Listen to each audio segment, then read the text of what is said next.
Bem-vindos a mais uma sessão UX Lab. Hoje eu queria começar esse episódio aqui falando um pouco sobre uma coisa que aconteceu comigo e que me marcou muito.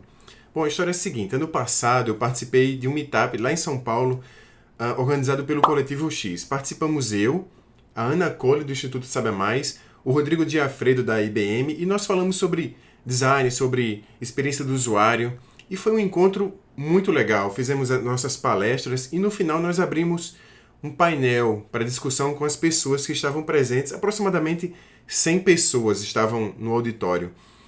E foi muito legal, as pessoas fizeram perguntas para a gente sobre design, sobre acessibilidade, se a gente achava que as coisas estavam mais acessíveis ou menos acessíveis. E nós argumentamos, eu falei até que achava que precisava melhorar muito, interfaces conversacionais elas não eram ainda muito acessíveis para as pessoas com deficiências, enfim.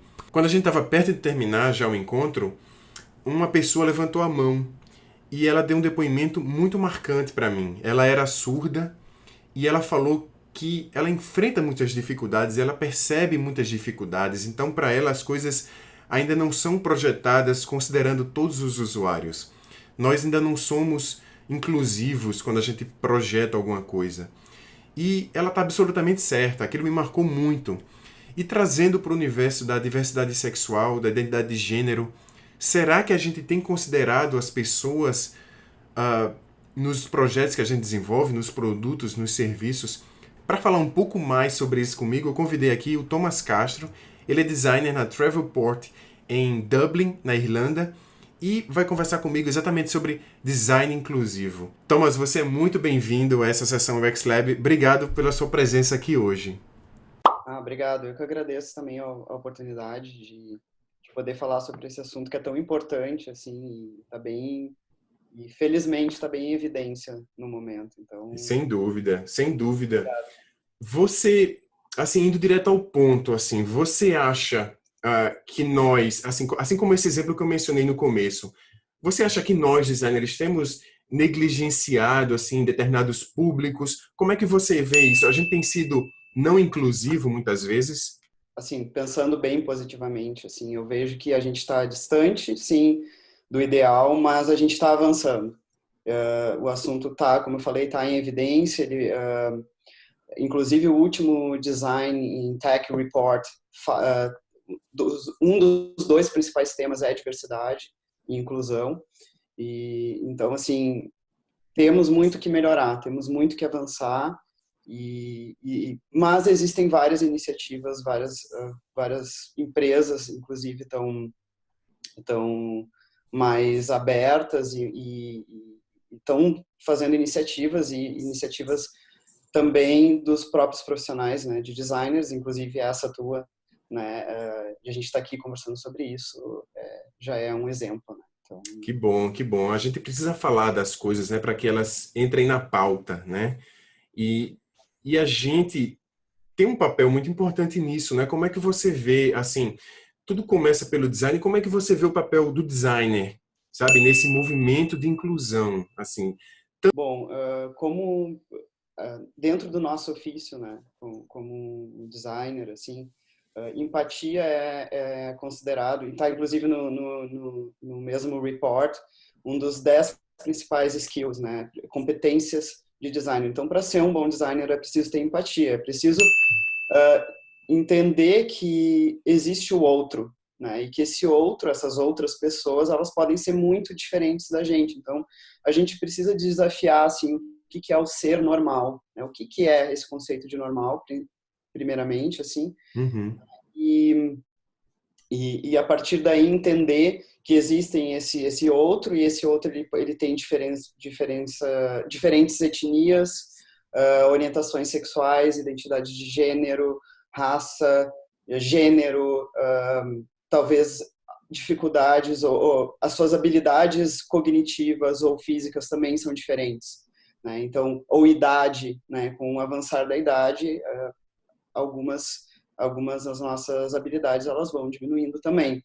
Então, como designer, a gente precisa perceber, né, que essas pessoas, elas existem, essas outras pessoas, elas têm diferentes experiências e vivências. E a partir daí trabalhar em cima disso, né? Então, seja no nosso ambiente de trabalho, em cobrar das empresas, né? Eu digo cobrar porque a gente precisa lutar, a gente precisa mostrar que isso é importante, para que se tenha esse ambiente diverso, né? Que a gente trabalhe com pessoas num ambiente mais diverso, inclusivo.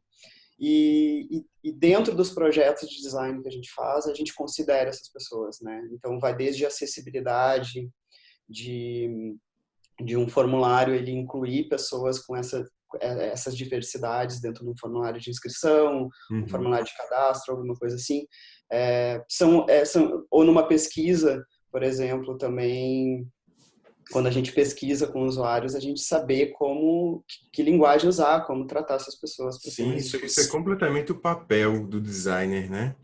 Até porque você, quando você vai fazer uma pesquisa, você precisa criar vínculos, né, com a pessoa, com o entrevistado, assim, um vínculo que garanta que você consiga extrair as coisas mais relevantes e como fazer um vínculo se você não conhece, né, um pouco daquele público, né? Também tem isso. Sim, o entrevistado ou participante, por exemplo, numa pesquisa, né? A gente precisa abordar uma pessoa, seja pessoalmente, ou seja, virtualmente,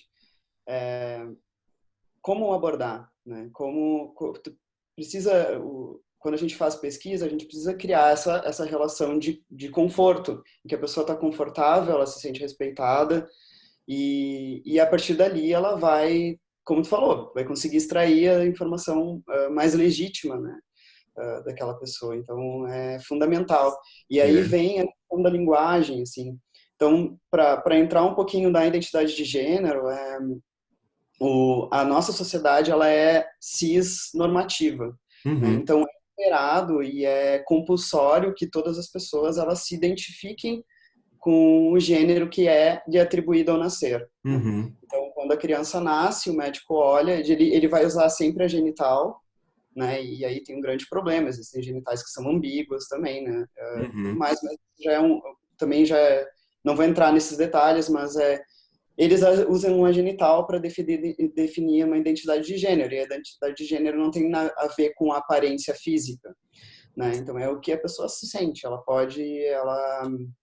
ela é um homem, ela é uma mulher, ou ela é uma pessoa até que ela se identifica como homem e como mulher, ou como nada, né? Uhum. Gênero, ele não é binário. Só que o que acontece na sociedade é que as pessoas são compulsoriamente, isso é o normal, né? Pessoas que não são cis, são as pessoas trans. E a partir daí, né, como que a gente não pode abordar uma pessoa e esperar que a gente saiba a identidade dela pela aparência física, tá? Então Uhum. começa por aí. Então quando eu abordar uma pessoa, eu preciso entrevistar uma pessoa, né? Acabei de conhecer essa pessoa. Primeiro, não assumo o gênero dela. Então não comece chamando ela de ela ou de ele, né? Uhum. Use a linguagem mais neutra possível e vê e perceba que pronome a pessoa usa para se referir a ela. Uhum. Uhum. Caso não for possível, pergunte, né? Então, qual nome você prefere, que pronome você prefere. Dessa forma, já é uma grande mudança e a pessoa já vai É. ser confortável para ser quem ela é. É uma sensibilidade do entrevistador, né? Do pesquisador, do designer. É só assim uma chave, né? Quase uma chave que tem que se ligar para que isso esteja dentro do seu radar, né? Dos seus cuidados, né? Quando você está tratando com as pessoas, a gente não Sim, pode ser só quantitativo, né? É uma abordagem qualitativa que a gente exato. está tendo quando a gente tem essa postura, né, de ver essa minoria com o mesmo peso da maioria. Como é que o designer pode Tá. estar mais atento a esses contextos? Como é que ele vai incluir essas pessoas de uma forma adequada? Beleza, agora eu sei que existem pessoas que são trans e existem pessoas que se encaixam dentro do binário masculino e feminino, e tem pessoas que não se encaixam dentro desse binário, né? Uhum, Que são pessoas são chamadas não binárias. E dentro desse não binário existem vários outros gêneros, porque o gênero não é binário, ele é muito mais que isso. Bom, uma coisa bem simples de fazer, que dá para fazer a partir de hoje, quando assistir esse vídeo, é toda vez que for fazer um projeto, um produto ou um serviço, questione quando alguém do projeto, uma pessoa de negócio, de marketing, queira saber o gênero da pessoa, Uhum. tá? Por exemplo, um formulário de cadastro. Pergunta gênero. Por que está perguntando gênero? Por que isso é importante? Esse é o Uhum. principal recomendação. Então, tire Uhum. esse gênero do formulário. Em hipótese alguma, use sexo, né? Como o rótulo do campo, porque é gênero, né? A gente só pergunta sexo de alguém em formulário médico, porque é Uhum. preciso saber muitas vezes a genital da pessoa. Então, Uhum. é gênero. E e dê a opção de que a pessoa possa escolher um outro gênero ou que ela não responda. Então, mesmo, ok, eu preciso perguntar por uma questão de marketing, eu tenho razão, existe uma razão importante, né, um motivo importante de perguntar, ok, coloque lá gênero, as opções masculino, feminino, outro, Uhum. né? Não, prefiro não responder, tem pessoas que não vão se sentir confortável de responder, Uhum. ou não coloquem esse campo como obrigatório, né?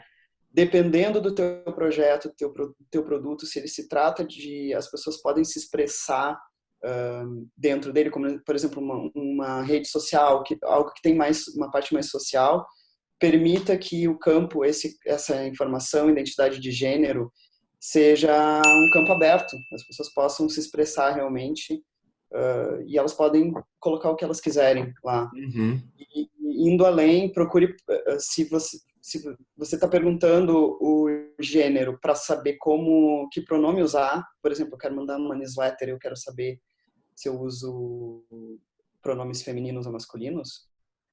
Pergunte o pronome da pessoa, né? Então, Uhum. não precisa perguntar o gênero, só pergunte qual é o seu pronome de preferência, Uhum. e masculino, feminino ou neutro. Infelizmente, português não tem um pronome neutro ainda, Verdade. mas dá para usar, infelizmente, né? É usado ele como neutro, então, mas Uhum. coloca a opção neutro até com uma forma de vocês entenderem, pegar essas métricas, entender quantas pessoas estão usando neutro, coloquem exemplo de neutro. Então, o Google faz isso, o Facebook faz isso. Acho que é o maior benefício disso, Thomas, é que o design ele constrange, né, quando ele não é bem projetado. E um design bem projetado, isso passa a ser invisível, na verdade, assim, não gera não salta aos olhos, né? Vai ser natural para quem quiser preencher da forma que achar mais confortável, né? É tão simples, né, essa iniciativa que você tá colocando, muito importante, muito relevante.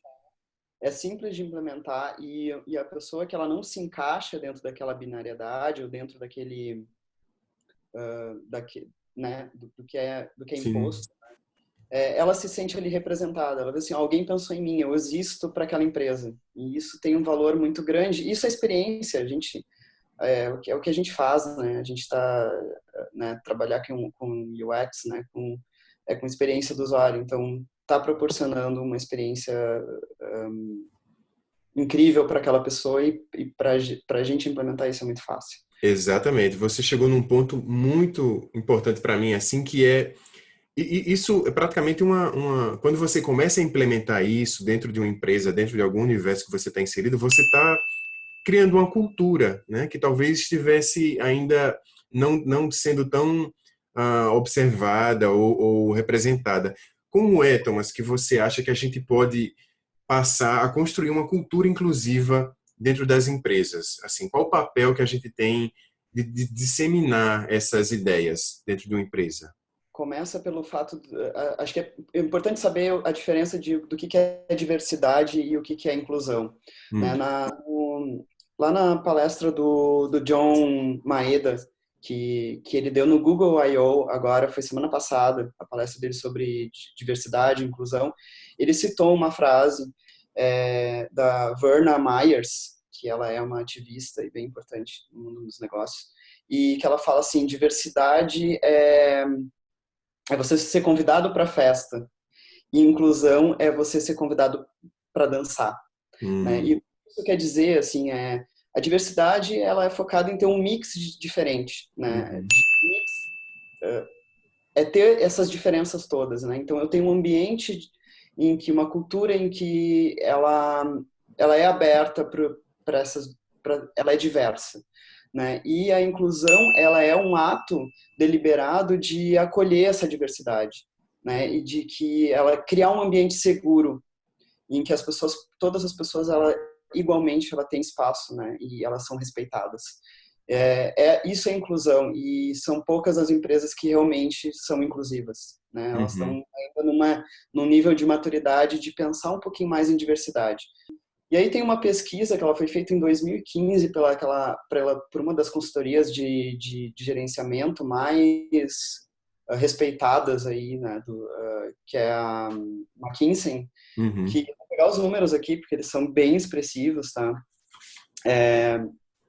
Eles fizeram uma pesquisa com 1.000 empresas em 12 países, tá? Em última análise, assim, eu vou dizer, se quem tem uma empresa ou quem trabalha em grandes empresas, pequenas empresas, acha que diversidade não é importante, é, essa pesquisa mostra que inclusive financeiramente, empresas que são que têm um quadro de funcionários e que elas respeitam a diversidade, elas são inclusivas, elas são muito mais propensas a, a ter um retorno financeiro acima da média. Tá? E em termos de números, eles avaliaram lucros e criação de valor. Então, assim, 33% das empresas que têm diversidade de etnia são mais propensas a ter um lucro acima da média, 21% em relação à diversidade de gênero, tá? E é muito maior ainda esse percentual quando se trata de incluir ainda mais diversidades, que é esse público, a comunidade LGBTQ+, é, pensar em idade, em outras diversidades em relação, como eu falei, habilidades cognitivas, físicas e tudo mais. Bom, e aí um fato curioso é que dessa escala de diversidade, né, das empresas que estão das mais diversas até as menos diversas, 29% delas são menos que estão embaixo, né, bem no Uhum. início, não são nem um pouco diversas, nem um pouco inclusivas, 29% são menos propensas a lucrar acima da média. Então é um número importante a se pensar e para quem é empreendedor, né, e acha que diversidade não é relevante, ou não é assim tão relevante. É assim. O esforço não é fácil ser inclusivo, mas esse esforço paga, né? Ele se paga com certeza, né? Seja com inovação, seja com as pessoas serem mais felizes, empresas mais diversas, os funcionários são mais felizes como um todo. E o Google, Facebook, Airbnb são super inclusivos, então acho que o resultado final gera mais valor mesmo. Eu acho que é um assunto que a gente coloca na pauta e tem que ser colocado na pauta não só pela importância social dele, que é papel do design, né, ter esse olhar social, mas também, como você bem colocou aí agora há pouco, sobre o impacto que isso tem nos negócios, né? A gente não está falando só de inclusão porque é uma coisa que tem que acontecer, mas isso tem um impacto dos negócios. A gente vai construir produtos melhores que abarcam mais, né, pessoas sendo contempladas, gerando experiências positivas. Eu acho que é algo que tem que ser falado mesmo, né? A todo momento. Sim, com certeza.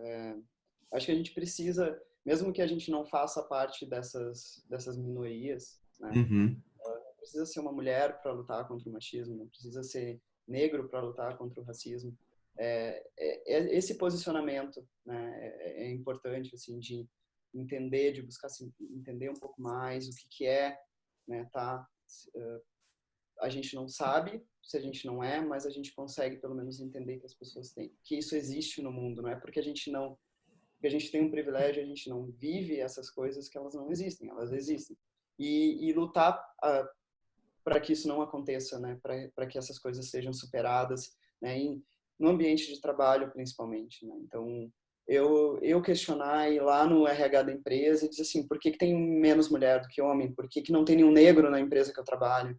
Né? Por que Uhum. não tem uma pessoa trans? Essa diversidade realmente precisa, essa inclusão realmente precisa acontecer, assim, a gente precisa se cercar dessas pessoas para entender o que elas passam, o que é ser, né? O que é ser trans, qual é a luta, qual é a dificuldade de ser negro, né, no Brasil, no mundo, né, por aí vai. Thomas, estou muito feliz com esse episódio. Que episódio importante assim, a gente está levando para as pessoas, não só para a nossa comunidade de design, mas para as pessoas que estão assistindo isso aqui, de repente donos de negócios, donos de startups, que eles têm esse olhar, né? Eu queria agradecer muito, muito você assim por ter vindo para a gente falar sobre isso hoje aqui. Eu estou ansioso para lançar esse episódio e ouvir os debates. Quem quiser falar com você também, como é que faz? Assim, é, Então, tem algum canal que as pessoas possam conversar mais com você sobre isso? sim, eu vou colocar, vou te passar os links do material da WexConf, que é complementar a essa nossa conversa para quem quiser saber mais detalhes. E os links nas redes sociais também, para quem quiser conversar comigo, mandar mensagem. Estou à disposição. E muito obrigado também por essa oportunidade. Estou bem feliz de poder participar aqui. Sou teu fã e assisto teus vídeos e é uma honra estar aqui. Então, obrigado também. E eu espero que daqui um ano, mais ou menos, aí a conversa seja outra já, né? Quem sabe? Exatamente. Poxa, Combinado. exatamente. Valeu, Thomas. Brigadão, viu? A gente se fala mais vezes. Tchau. Obrigadão. Tchau, gente. Obrigado.